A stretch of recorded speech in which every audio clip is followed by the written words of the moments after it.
महाभारत में छुपा है ये सबसे अद्भुत रहस्य, जानकर आप हैरान रह जाएंगे।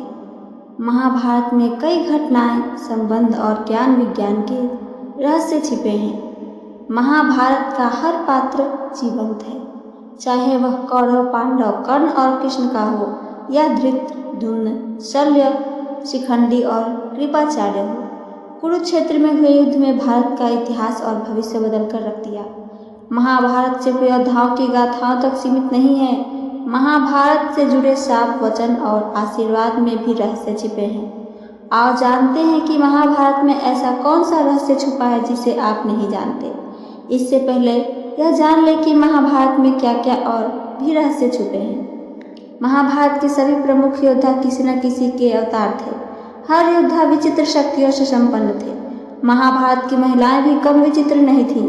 महाभारत के कुछ ऐसे योद्धा हैं जो आज भी जीवित हैं। कौरवों का जन्म एक रहस्य था। कौरव और पांडव न तो धृतराष्ट्र की संतानें थीं और न पांडु की। महाभारत काल में विमान और परमाणु अस्त्र का प्रयोग हुआ था। महान योद्धा बर्बरिक और घटोत्कच के रहस्य को भी सभी जानते हैं। महाभारत में रिश्ते एक दूसरे से उलझे हुए, जैसे द्रौपदी के पति, पुत्र, पिता और कृष्ण के भाई, बंधु और पत्नियों का रिलेशन कौरवों से भी था। महाभारत के युद्ध कुरुक्षेत्र में ही लड़े जाने का बहुत बड़ा कारण था। महाभारत में बहुत सी घटनाएं किसी न किसी के शाप के चलते ही घटी थी। महाभारत के युद्ध के विचित्र नियम थे, लेकिन जब कौरव पक्ष की ओर से अभिमन्यु को मारकर नियम तोड़े गए तो युद्ध की दशा और दिशा बदल गई। कुरुक्षेत्र के युद्ध के बाद मौसूल का युद्ध हुआ, जिसमें कृष्ण कुल के लोगों का नाश हो गया। अंत में एक रात के लिए जी उठे थे सभी योद्धा। अब जानते हैं सबसे बड़ा और अद्भुत रहस्य। सबसे बड़ा रहस्य लाखों लोगों के शव को लेकर आज भी बरकरार है। कहते हैं कि महाभारत के युद्ध में कुरुक्षेत्र में इतना खून बह रहा था कि वहाँ की मिट्टी का रंग आज भी लाल है। लेकिन अब सोचने वाली बात है कि उन लाखों योद्धाओं के शव का क्या हुआ। कहा जाता है कि जिस दिन जितने भी योद्धा मरे जाते थे, उनमें से अधिकतर के शव उनके परिजनों को सौंप दिए जाते थे और बाकी शव वहीं पड़े रहते थे। युद्ध के अंत के बाद कहते हैं कि युधिष्ठिर की आज्ञा से कुरुक्षेत्र की भूमि को जला दिया गया था, ताकि किसी भी योद्धा का शव न बचे। दूसरा रहस्य यह कि प्रतिदिन लाखों लोगों के लिए युद्ध भूमि के पास ही लगे एक शिविर में भोजन बनता था। युद्ध की शुरुआत के पूर्व के दिन लगभग 45 लाख से अधिक लोगों का भोजन बना। इसके बाद प्रतिदिन जितने योद्धा मर जाते थे, उतना भोजन कम कर दिया जाता था। लेकिन यह पता कैसे चलता था कि आज कितने योद्धाओं का भोजन बनाना है? इसके लिए भोजन व्यवस्था देखने वाली उडुपी के राजा हर दिन शाम को जब श्री कृष्ण को भोजन कराते थे, तब श्री कृष्ण के भोजन करते वक्त उन्हें पता चल जाता था कि कल कितने लोग मरने वाले हैं और कितने बचेंगे। कहते हैं कि इसके लिए श्री कृष्ण प्रतिदिन उबली हुई मूंगफली या चावल खाते थे। उसी से राजा को पता चलता था कि कल कितने लोग मरेंगे, तो मुझे शाम को कितने लोगों का भोजन बनाना है। इस तरह श्री कृष्ण के कारण हर दिन सैनिकों को पूरा भोजन मिल जाता था और अन्न का एक दाना भी व्यर्थ नहीं जाता था। बगैर रुके लिखा गया महाभारत ग्रंथ की रचना महर्षि वेदव्यास ने की थी, लेकिन इसका लेखन भगवान गणेश ने किया था।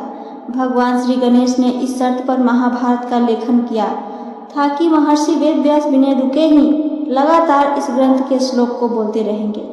तब महर्षि वेदव्यास ने भी एक शर्त रखी कि मैं भले ही बिना सोचे समझे बोलूं, लेकिन आप किसी भी श्लोक को बिना समझे लिखे नहीं।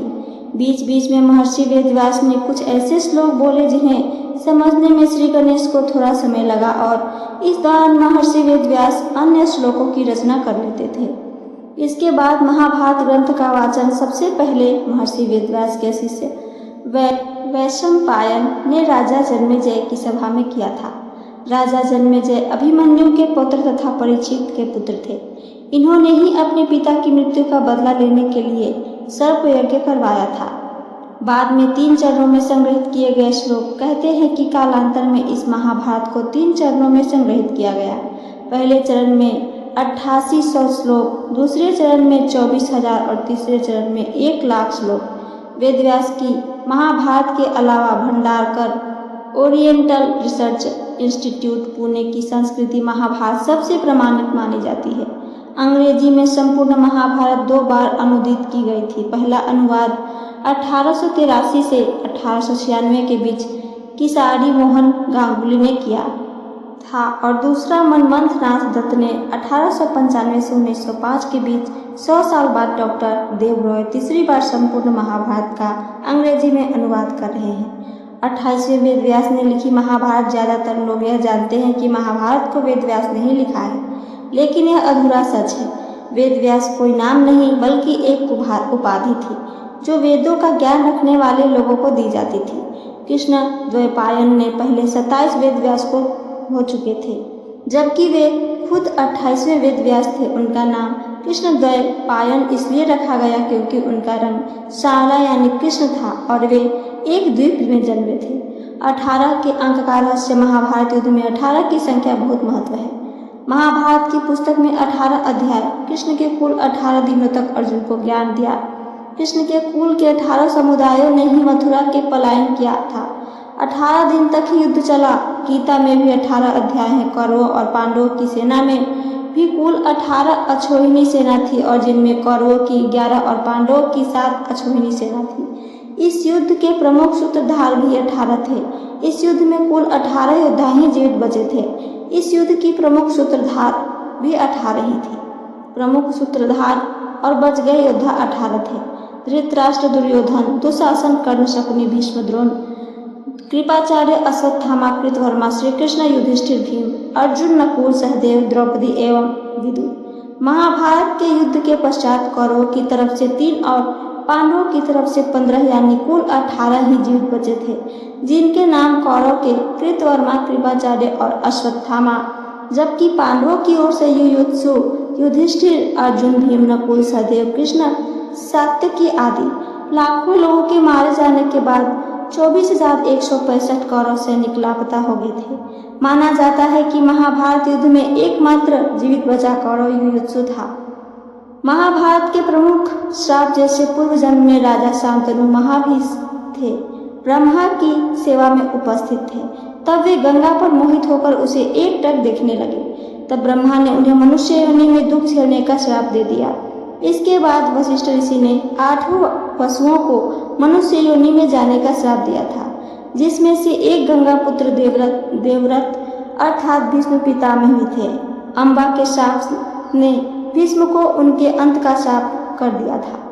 पांडु को ऋषि किंदम ने सहवास के दौरान मर जाने का श्राप दिया था, इसलिए पांडु के कोई पुत्र नहीं हुआ। सभी पांडव देवताओं के पुत्र हैं। कर्ण को परशुराम ने श्राप दिया था, अर्जुन को उर्वशी ने श्राप दिया था, कृष्ण को गांधारी ने श्राप दिया था, अश्वत्थामा को श्री कृष्ण ने श्राप दिया था, महर्षि मैत्रेय ने दुर्योधन को श्राप दिया था, द्रौपदी ने घटोत्कच को श्राप दिया था, दुर्वासा ऋषि ने कृष्ण के पुत्र शाम को श्राप दिया था, युधिष्ठिर ने दिया था सभी स्त्रियों को यह श्राप कि उनके पेट में कोई बात नहीं टिकेगी। व्यास जी ने काशी नगरी को श्राप दिया, मांडव्य ऋषि ने यमराज को श्राप दिया था, द्रौपदी ने कुत्तों को श्राप दिया। अंत में राजा परीक्षित को समीप ऋषि ने श्राप दिया था। अंत में श्री कृष्ण की बातें।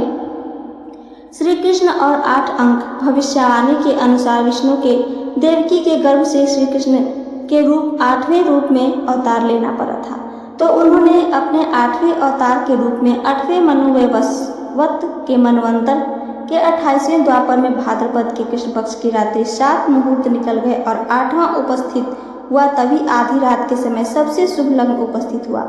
उस लग्न के केवल शुभ ग्रहों की दृष्टि हुई थी। रोहिणी नक्षत्र तथा अष्टमी तिथि के संयोग से जयंती नामक योग में लगभग 3112 ईसा पूर्व अर्थात आज से 5126 वर्ष पूर्व हुआ था। ज्योतिषियों के अनुसार रात 12 बजे उस वक्त शून्य काल था। श्री कृष्ण के 8 पत्नियां थीं। उनके जीवन में 8 नगरों का महत्व ज्यादा है। मथुरा, गोकुल, गोवर्धन, वृंदावन, अवंतिका, हस्तिनापुर, द्वारिका और प्रभास क्षेत्र। युद्ध को सिर्फ श्री कृष्ण ही संचालित किए थे। महाभारत की प्रत्येक घटना को श्री कृष्ण ही संचालित करते हुए नजर आते हैं। दुर्योधन को माता के समक्ष नग्न जाने को रोकना, कर्ण के कवच कुंडलों को इंद्र द्वारा दान में मांग लेना, बर्बरीक से दान में उसका शीश मांग लेना और युक्ति पूर्वक कर्ण द्रोण और भीष्म को युद्ध में मरवा देना, ये सभी श्री कृष्ण की नीति से ही संभव होना था।